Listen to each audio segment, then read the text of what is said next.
Diversity 2. Lack of knowledge makes anything hard. Back in the 80s, I was stationed at Fort Hood, Texas, and we were on a firing range one day qualifying with our machine guns. This is me when I was 20. And we were arguing about something at the bottom of this tower, and my platoon sergeant, he was at the top looking over the firing range. And he overheard us talking. And it bothered him, so he yelled down to us in a loud voice with his hands over his mouth. He said that lack of knowledge makes anything hard. Lack of knowledge makes anything hard. It echoed down to us. And we stopped and looked up at him. And those words stayed with me. Lack of knowledge makes anything hard. I was wondering, why was this man pushing us so much? He treated us like we were a family. Our platoon were his family. He wanted us to succeed and to do well.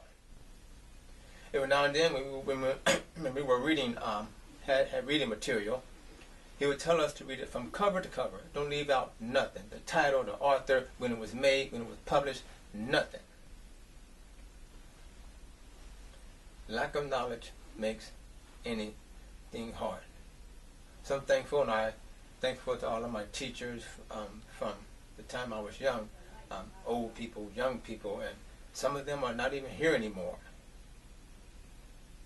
And I think I'm thankful that I have now a sense of direction and knowing my surroundings and what's going on around me.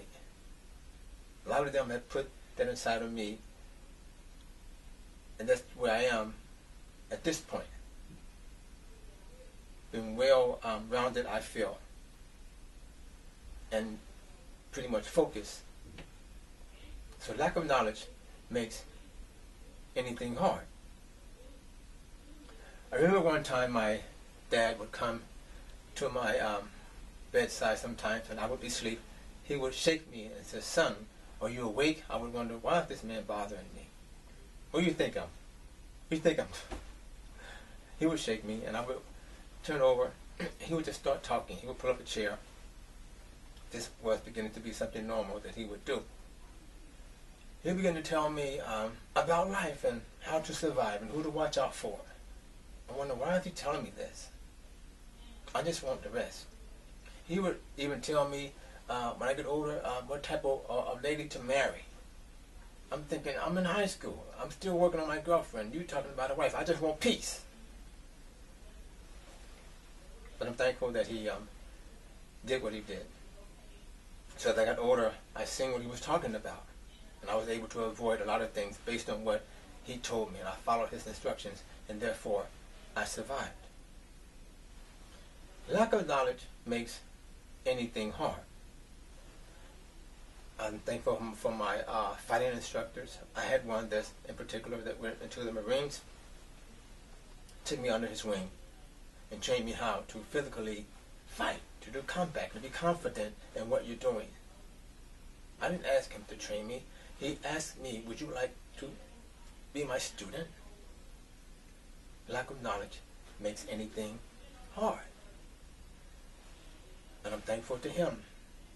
The last time I seen him, he was a sergeant first class in the United States Marine Corps. If he's still around, just want to thank him. I have a friend that's an airplane pilot. One day he brought me a book. This book is called Strategic Relocation by Joe and M. Shoshin, and Andrew Shoshin. I was sitting at my desk at work. He came in and handed me this brand new book. He said, "Read this book." I thought he had lost his mind. I said, "You crazy? I got my own books to read." I mean, last year I read 32 books. I don't have time to read your books. He said, "No, I want you to read this book. It's a nice book. Tell me what you think." So, I read it. This is my life book toolbox. Some books that I purchased, they stay with you for life because they're so important. This one is by Kevin Trudell, Natural Cures They Don't Want You to Know About. It talks about the chemicals that the pharmaceutical companies and the drug companies are allowed to be put in your food that actually destroys you, your system. Very powerful book. I believe I read this book twice already, maybe 3.5 times. Interesting information in here. I have another book that I keep. It's by Randolph Price. It says, The Truth Behind the Headlines, the Unholy War that's going on around us, and especially in the Middle East. Talking America, Israel, and radical Islam. I read this book all the way through. A building engineer showed it to me one day. He said, I have a book I think you would love reading. He brought it to me. I said, I think it was. I thought, no way. I'm not reading all that. But I read it all the way through. Tremendous insight into what's going on behind the scenes in the Middle East, behind the news. Unholy War by Randolph Price. Another book I read is called The Invisible War. The Invisible War by Chip Ingram. Very interesting reading. I read books like dealing with discovering your children's gifts. What would you read that for? A lot of adults act the way they act because of their childhood. The things that bothers them or hindering them, it happened in their childhood. They have not overcome it, or they have not developed a way to resist what's bothering them. This book is interesting. Another book I have here, it's about Escaping from Auschwitz by Eric Kula, forward by Herman Wouk. Why would you read a book like that?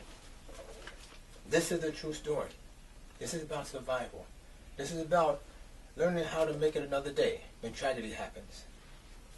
A very interesting reading for me. Another book I have here, it's about instant pain relief. Tell me where it hurts, and I'll tell you what to do, by Peggy W. Brill. Why do I read these books? I think they're important because lack of knowledge makes anything hard.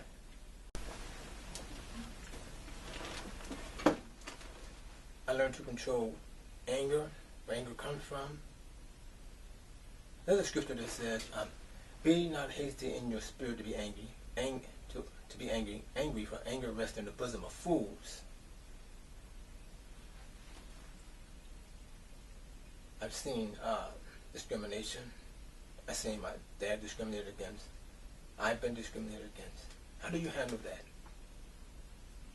I've seen the police raid our neighborhood and drag my friend's parents out and locked them up. They were innocent. I caught one time. I was in my mom's backyard fixing, making her a barbecue pit out of cedar block. A cop was in the alley. He said, come here. I went to see what he wanted.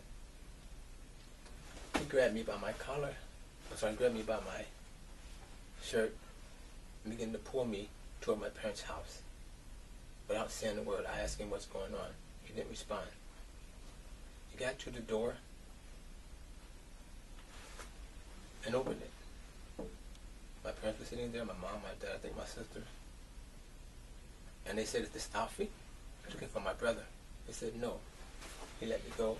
He didn't say, I'm sorry. I apologize. He just walked off. Should I be holding anger? I had guns pointed at me. Again, looking for my brother. I'm in the driveway. My brother's a troublemaker. I was going to, well, I did. I beat him up a little bit, straightened him out. The cop showed up, put out his 45 on me. I threw my hands up. I said, it's not me, officer. It's him. My brother took off. The cop took off running. My brother showed back up. He outran the cop. I read some books about the New World Order and the things that are coming on around us. The FEMA camps, the police state. I was at Camp Atterbury one year. I was working with some Job Corps students doing projects with them. And right across the street was this camp. It looked kind of military, but it wasn't military. They all had on black. They were riding around in these big white vans with barbed wire. They even seen some people that were inside the camp. I seen children. That didn't make any sense. This is a military base. Children are inside of this camp with barbed wire. Something's wrong. I didn't find out 3 years later that this was a FEMA camp. What's a FEMA camp? When you're on a national emergency, combatants go there. But these were not combatants. These people look normal. This looks like it was a whole family. That camp bothered me every time I went to the Job Corps and looked across the street and saw these guard towers and these men in black. What is this? Later on, as I began to dig into more information, I'm finding out that Americans can end up in this camp. A resistance against the New World Order. From the police state, which is already here, and martial law, that they're going to imprison Americans. I said, why would FEMA camps and all the deception that you hear around? There's so much deception in the news and behind the scenes. There's danger all around us. You ever drive to a neighborhood and see all of these bars over people's houses and windows and porches? It's like we're in our own prison. But you can't live in fear. Fear has torment.